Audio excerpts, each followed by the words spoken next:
Hi, this is Jeff Tate, and you're listening to Brigade-Radio-One. You're listening to Brigade-Radio-One.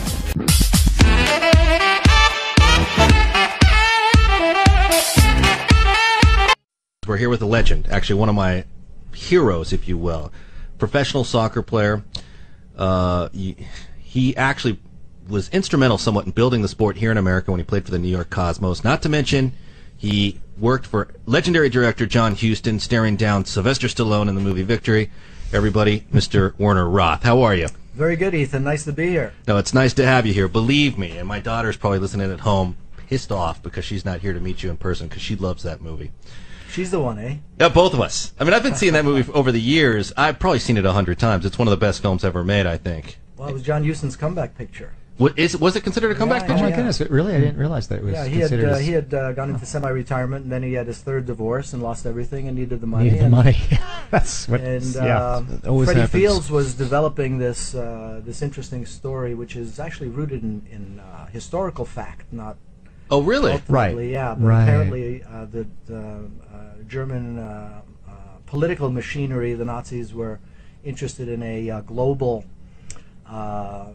event of some sort that they could use for propaganda, and they thought about this prisoner of war camp that they had with a bunch of players. Yeah, it's a really wonderful melding of fact and fiction, and it's just it's really fabulous. So they Freddie Fields had the script written and got John Huston out of retirement, and they got Pelé on board. Yeah. And all the things came together. And you had played with Pelé on the Cosmos. Were you on the? You were on the Cosmos prior to his arrival, right? I was on the Cosmos from '71 through '79, through the '80 season. Not bad. Oh, beautiful! I feel better. It's interesting. We were talking about Victory just a minute ago, and for those who had trouble hearing, we were talking about how it's sort of based in fact, and it's one of the all-time great movies. And as Warner just said, it was a comeback picture for director John Huston, who's a legend, who did Treasure of the Sierra Madre, Key Largo, fantastic movies. But what's good about it is you were saying it's based in fact, where basically Germany at that point, 1941-42, had conquered most of Europe and had all kinds of great soccer players in prisoner war camps who left soccer to become soldiers and whatnot. And it's a soccer game, and somehow you landed the role as the villain, the German team captain, which I'm curious about. I'm still pissed off about that. How did you decide on you being, it's a legendary part, I think, personally. It was a call made by John after we met. I actually went to Budapest where the film was being done after a meeting with Freddie Fields in L.A., and he said, look, here are all the roles that are not cast yet. And I was interested in acting at that time.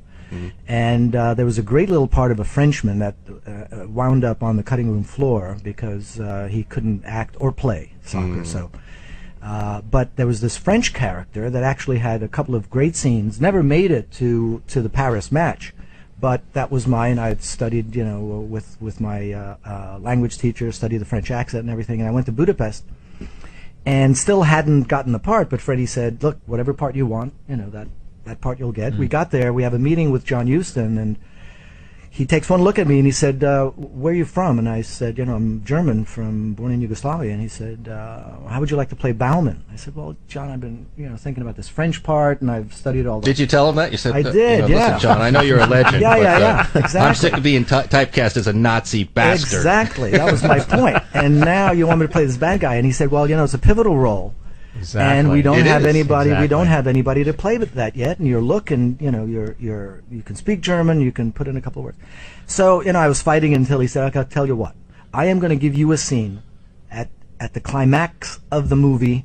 It'll be you." And he made the little square, as directors do with his fingers. He said, "It'll be you and Stallone. You and Stallone."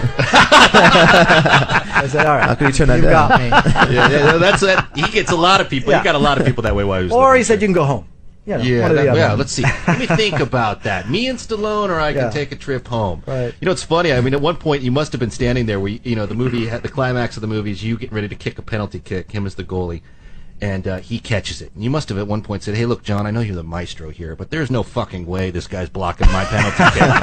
That just does not happen. And I'd imagine you're probably sitting there as an actor, and Pele's probably laughing his ass off, too, going, we can kick it out. We can kick it around this guy all day long. But you got to kick it so he can catch it and save the... We had a lot of fun with that scene, actually. It took about 18 takes. Really? For Stallone to because catch 17 the of them went in the goal. goal. And about 4 of them I put in the other corner just to piss him off. That's always fun. He's a very physical actor, Stallone. Yeah. And all the scenes prior to that climactic scene were done in prisoner of war camp. He did a lot of diving around, so he was beaten up, and he doesn't know how to play goal. So he fell on his body as opposed to how a goalkeeper would fall on the ball, on the arm, on the shoulder, do a roll. Stallone would catch a ball and fall like a ton of bricks. So he was bruised all over the place. They actually played with the idea of getting a stand-in with a Stallone mask. Really? Spend 25 grand on having this Stallone mask cast. Sure. And then when the mask was delivered, Stallone took one look at it and he said, "I don't look that bad." He actually does, but he said, "I don't look that bad." So they didn't use it, and he, to his credit, played all of the scenes, all of the goalkeeper scenes, and because this was shot towards the end of the movie, the climactic shot, the penalty, he was bruised, he was in pain, and he couldn't get to the penalty. And my whole point to John was, it's got to be up in the corner. You know, the German captain of this team is not going to make a bad penalty. Right, not but something simple. We had to keep lowering it, bringing it in to the point where he could actually catch it. Did John Huston walk up to you and say, "Look, Warner, I'm sick of you paying me back for not playing the French guy. You're the German guy. We've shot a good part of the movie. Kick the fucking ball where he can catch it already." Because he probably thought you were doing this intentionally. I'm sure Pele was laughing his ass off. Yeah, not in those words, but John had a good attitude. Real quick, and I was hoping to get to this towards the end, but it's kind of relevant to now. You have a scene where Pele's trying to make his comeback on the field, and he's dribbling, and you stopping him, and you're doing the typical Nazi bastard shit, punching him in the ribs. Yeah. Now, when you get together to do that scene, and you're explaining it. Oh, I love that. Yeah, I love it too. Payback for all those years, taking my money, never picking up a check. Were you saying that to him on the set? You said, "This is for absolutely, this is for, this is for Tulsa, this is for Vancouver, you little bastard." And I wasn't a good actor, so those punches were real. I mean, I'm punching him. And Pele took it like a champ. Was he easy to work with, Pele? He's the best. Yeah. I mean, he's a kid. Yeah. You know, it's the only way I can explain it. He's a kid. He gets on the field, on a training. You know, he's like a kid. He's been a kid all his life. He can afford to remain a kid, and he just has a great time. Because I'd imagine you guys were all kids. You're hanging around. You're going, "Look, we're playing a movie. We're doing a movie. We're getting paid to play soccer in a movie." Absolutely. That's really how it was. A big part of the Allied team was Ipswich Town, the professional English club, and so day one on the set, John was looking for his players. There's nobody there. All the Ipswich players are gone. So I said, "Well, they're probably in the closest pub. You got a pub nearby?"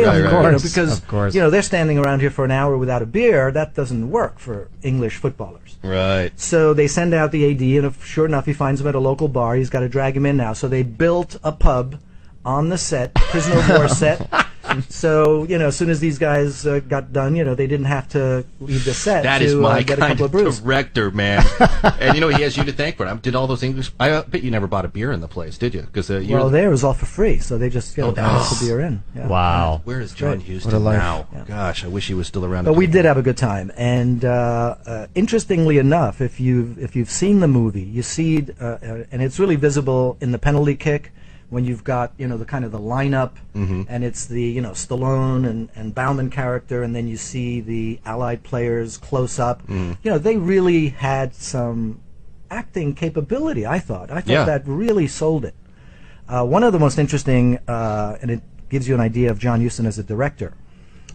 He's got all of his setups. He works with the same people all the time, so all his setups are done. He comes and he just moves a couple of things around, and then action. And he depends a lot on his actors to give him what they think in the first take, what they think their take on that particular scene is. So, the scene where Michael Caine's character, the coach, is trying to work out a play that the Allies can use against the Germans. So he says, "Well, if you give the ball to him, and you give the ball to him, and you give the ball to him, and so and so." So the scene goes as written. John yells cut, and Pele jumps down from the top of the bunk, and he goes, "No, Colby, you give me the ball here, I go here, I go here, I do this, I do this, I do this, score, finish."